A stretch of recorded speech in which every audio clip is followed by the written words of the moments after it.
The path to becoming untouchable is paved with contradictions that only the cunning can resolve. You must appear merciful, yet inspire fear.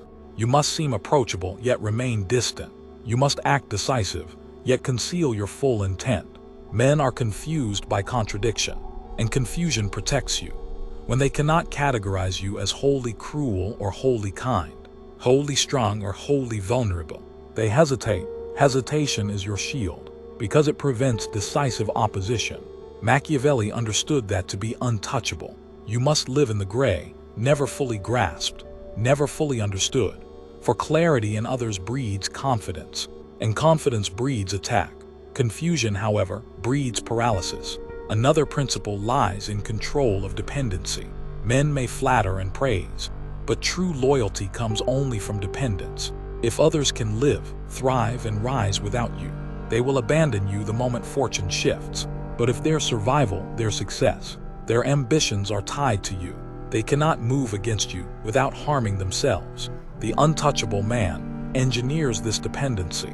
He becomes the source of opportunity, the gateway to power, the arbiter of reward. In politics, this may mean controlling offices, wealth, or influence. In personal life, it may mean controlling access, knowledge, or networks. The key is always the same: make others need you more than you need them. In this way, their hands are bound even when their hearts rebel. Deception is equally crucial. The untouchable man never reveals his true motives. He speaks one way but acts another. He promises safety but prepares for betrayal. He praises loyalty while planning to replace it. To show one's inner self openly is to offer a target. To conceal it is to remain untouchable. Machiavelli praised the art of deception because it disarms opponents before they know they are in danger. To strike openly is to give warning. To strike from deception is to prevent resistance. The untouchable man perfects the art of masks, wearing whichever face is useful, discarding them when they no longer serve. Yet power without restraint collapses. The untouchable man knows when to stop, when to withhold, when to let others breathe. To push too far, to crush unnecessarily, is to breed hatred that burns forever. Machiavelli advised rulers to do harm all at once but good gradually, so that pain is forgotten and benefits remembered. The untouchable man follows this wisdom. He punishes swiftly, leaving no room for revenge, but he rewards slowly, keeping men hungry and loyal. In this rhythm of fear and hope, of scarcity and reward, lies the subtle art of untouchability. The untouchable man also recognizes the danger of envy. Too much success, too much brilliance, too much display invites collective resentment. Even allies will conspire if your glory blinds them. To be untouchable, you must sometimes dim your light, hiding strength until it is too late for rivals to resist. Share credit, deflect attention. Let others feel secure. Then, when the time comes, reveal the full extent of your dominance, overwhelming them before they can unite. The wise ruler never shows all his power at once, because mystery is more dangerous than certainty. A power half seen is more terrifying than one fully revealed. Control over symbols is another hidden shield. Men are not ruled by reason, but by images, ceremonies, and appearances. The untouchable man constructs symbols that elevate him beyond ordinary flesh. Crowns, rituals, insignia, words carefully chosen. These turn a man into an institution. Institutions cannot be touched in the way individuals can.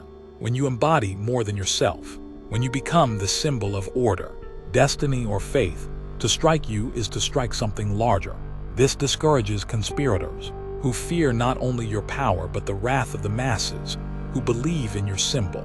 Machiavelli knew that men prefer illusions over truth, and the untouchable man feeds them illusions, until illusion itself becomes protection. But protection also requires ruthlessness. Sooner or later, every untouchable figure faces betrayal. To hesitate in such moments is to invite ruin. Machiavelli wrote that conspiracies are always dangerous to conspirators, but they succeed when rulers ignore them. The untouchable man never ignores betrayal. He crushes it completely, making examples so harsh that even the thought of treachery dies in men's minds. Mercy for traitors is poison, for it shows weakness. To become untouchable You must be merciless with betrayal, even when it comes from those closest to you. Especially then, for betrayal from within is the sharpest blade. Fortune, too, plays its part. No man controls all circumstances, but the untouchable man shapes fortune by preparation. He anticipates storms, builds defenses, keeps reserves. He knows that fortune is a river that floods, and he prepares dikes and channels. The ordinary man blames fortune for his downfall. The untouchable man bends fortune to his will, turning disaster into opportunity. Machiavelli insisted that fortune favors the bold, and boldness comes from preparation. When you are ready for anything, you appear fearless, and fearlessness itself makes you untouchable. Another hidden rule is silence. Words are dangerous because they reveal thought, betray intention, and provide ammunition to enemies. The untouchable man speaks little, listening more than he reveals. When he does speak, his words are sharp, memorable, and calculated to inspire or terrify. In silence, men project their own fears and desires upon you, making you larger in their imagination than you are in reality. The mysterious figure, the man of few words, becomes untouchable because no one can pin down his mind. Silence used wisely is a fortress without walls. Discipline also separates the untouchable from the vulnerable. Men who indulge recklessly in pleasures, vices, or dependencies invite attack. Their weaknesses become chains pulled by others. The untouchable man denies others such leverage by mastering himself. He controls his appetites, hides his desires, and restrains his impulses. He drinks, but never too much, loves but never foolishly, spends but never recklessly. By owning himself, he denies others ownership over him. A man who cannot be bribed by pleasure, flattered by vanity, or broken by hunger is untouchable, because no handle exists to move him. Finally, the untouchable man thinks generationally. He does not live only for his own lifetime, but builds legacies, networks, and structures that outlast him. When you build something larger than yourself, enemies find themselves battling not a man, but a dynasty, not an individual, but a system. This multiplies your untouchability, because even if you fall, your design continues, crushing rivals long after you are gone. Machiavelli saw that wise rulers think beyond the moment, preparing not only for their rule, but for succession. To become untouchable is to become timeless, your influence echoing beyond your body, beyond your years. The path is not easy, for it demands coldness, restraint, deception, and patience. It demands that you understand men not as you wish them to be, but as they are: fickle, selfish, cowardly, envious, and greedy. To expect loyalty, fairness, or honesty is to make yourself vulnerable. To expect betrayal, ambition, and fear is to make yourself untouchable. This is the heart of Machiavelli's lesson. Not that men are noble, but that they are base, and in accepting this, you rise above them. To become untouchable, you must also learn to use distance not only as a tool of mystique, but as a shield against decay. When men grow too familiar, they begin to measure your flaws. They begin to gossip about your humanity. They begin to believe you are one of them. Familiarity breeds boldness in others and weakness in yourself. The untouchable man never allows himself to be too common. He withdraws just enough to keep men guessing, to keep their imaginations alive. The absence becomes presence, and the scarcity of your appearance makes every appearance thunderous. Kings of old understood this instinctively, appearing in grand ceremonies only at critical moments, so that the mere sight of them inspired awe. You must become like that, not always seen but always felt. Another secret of untouchability lies in shaping rivals rather than destroying all of them. If you eliminate every enemy, you create a vacuum in which a new and more dangerous one may rise. If you control your rivals, keeping them close, feeding them scraps of victory, and ensuring they compete with one another rather than with you, you disarm their ambition. Machiavelli observed that wise rulers never leave their enemies without some outlet for ambition, because unfulfilled ambition turns into rebellion. By giving them small victories and false hope, you keep them chained to your hand. The untouchable man uses rivals not as threats, but as ornaments, showcasing his superiority while ensuring their energy is wasted on each other. But never forget the role of fear mixed with hope. A ruler who relies only on fear creates silent conspiracies. A ruler who relies only on love creates bold opportunists. The untouchable man keeps men in balance, always uncertain whether they will receive punishment or favor. This uncertainty is power. It paralyzes decision, makes conspirators second guess, and ensures loyalty born not of devotion, but of necessity. Hope makes men endure scarcity. Fear makes them obey, and the careful balance between them makes you untouchable. Do not underestimate the power of narrative. Men crave stories more than truth. The untouchable man writes his own myth, framing his victories as destiny, his setbacks as tests, his cruelty as justice. By mastering the story told about you, you master the memory that endures after each action. Machiavelli himself became untouchable in thought because his name became legend. More feared, more misunderstood, more myth than man. You must do the same. Do not let others tell your story. Seize the narrative and feed it to them until they cannot separate truth from legend. When you become legend, you are beyond touch, because no man can kill what he cannot fully define. Control of time remains a weapon overlooked by the reckless.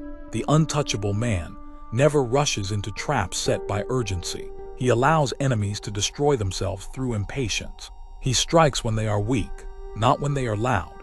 He knows that time devours the ambitious, the reckless, and the impulsive, while rewarding the disciplined. To wait is to let men reveal themselves. To delay is to watch enemies expose their weaknesses. To strike suddenly, after long silence, is to create shock that paralyzes opposition. Untouchability is not only the strength to act, but the patience to wait. Learn also the art of selective cruelty. To strike all men is to create universal hatred, but to strike one with perfect timing creates universal fear. The untouchable man chooses targets carefully, eliminating them in ways that make others fall silent. Cruelty without strategy is waste. Cruelty with strategy is a warning written in blood. When punishment is rare but unforgettable, men carry the fear of it in their hearts long after the act is done. The untouchable man becomes a shadow over their thoughts, a fear greater than their own ambitions. You must also master the unseen battlefield, the minds of others. Men can be defeated long before the sword is drawn. By sowing doubt, suspicion, and division, you weaken enemies until they collapse under their own weight. Spread rumors, plant spies, manipulate ambition. Let them suspect each other more than they suspect you. Let them fear betrayal from their friends more than from you. The untouchable man rarely fights openly, because open battles risk too much. He poisons the well long before the army drinks, and by the time they realize, it is too late. The greatest victories are those won without being touched at all. To become untouchable, you must reject the childish hope of being universally loved. Love is fleeting, fragile, easily turned into hate at the first disappointment. Dependence is stronger than love, and fear is stronger still.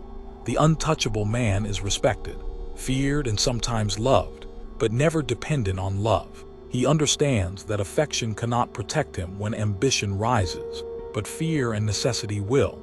It is not coldness, it is survival. The final truth is this: untouchability is not about walls, soldiers, or wealth. It is about perception, balance, and discipline. It is about shaping men's minds until they believe you cannot be overthrown, until they fear the very idea of touching you. When you reach this level, enemies hesitate, allies cling, and rivals collapse before they strike. You no longer live as a man among men, but as a figure above them, part myth, part fear, part necessity. This is the highest state of power, the Machiavellian dream, to be untouchable. And yet, even as you climb, remember that untouchability must be maintained. The moment you grow careless, the moment you trust too easily, reveal too much, indulge too often, or forget the envy of men, you will become vulnerable again. Untouchability is not a throne but a balance, not a gift but a craft. It demands constant vigilance, constant calculation, constant shaping of perception. Few can achieve it, fewer can hold it, but those who do shape the destinies of nations, the course of history, and the fate of all who dare to oppose them. To live untouchable is to live alone above the crowd, feared yet admired, envied yet obeyed. It is the highest form of survival, the final mastery of Machiavellian wisdom. Not every man will reach it, but those who do will find themselves beyond the grasp of betrayal, beyond the reach of enemies, beyond the touch of fate itself. For in becoming untouchable, you cease to live as a man. You begin to live as power incarnate.